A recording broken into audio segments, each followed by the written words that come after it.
In today's Insight, world leaders are gathering in New York for the 69th UN General Assembly. Top of the agenda, climate change, with a summit of 125 world leaders Tuesday.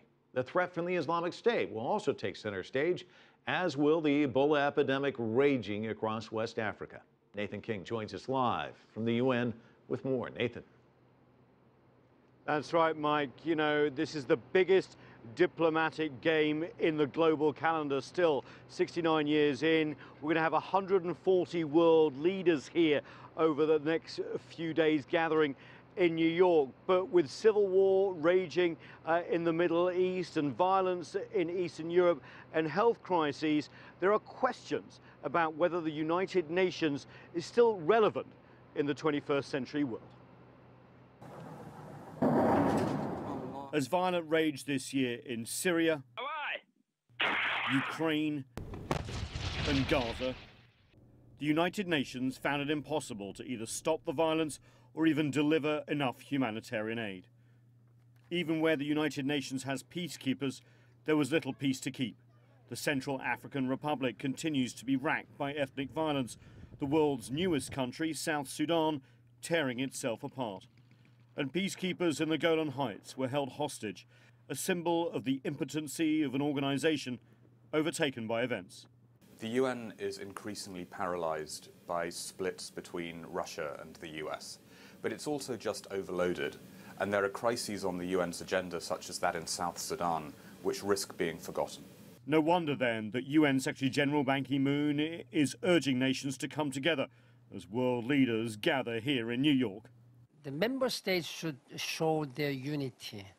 We are living in an era of unprecedented level of crises and troubles.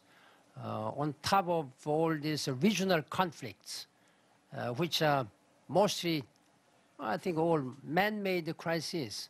And we have a lot of natural calamities and then diseases like Ebola. Which we are experiencing. Therefore, this is really a time when General Assembly and all intergovernmental bodies and Security Council, and they should be united. There may be a semblance of unity this week as world powers gather to consider next steps in dealing with the terrorist threat stemming from Islamic State. But behind the words of unity, there are divisions over potential attacks on IS on Syrian soil and whether Iran should be formally invited into the US-led coalition to fight the group. And on Ebola, the sort of health emergency and humanitarian disaster where the UN usually fares so well, the disease continues to spread across borders and create fear across West Africa. 3,000 US troops are now being deployed to try and end an epidemic that has claimed thousands of lives. Climate change is one area the United Nations, under UN Secretary-General Ban Ki-moon, has striven to take a leadership position. But despite the presence of 120 world leaders for a special summit to be held here this week, little progress is expected on core issues. Ban Ki-moon and other UN leaders have really tried to make climate change a cause for the whole organisation. But because it is such a complex issue and because it has so many important economic ramifications, the UN can't really drive the process forward.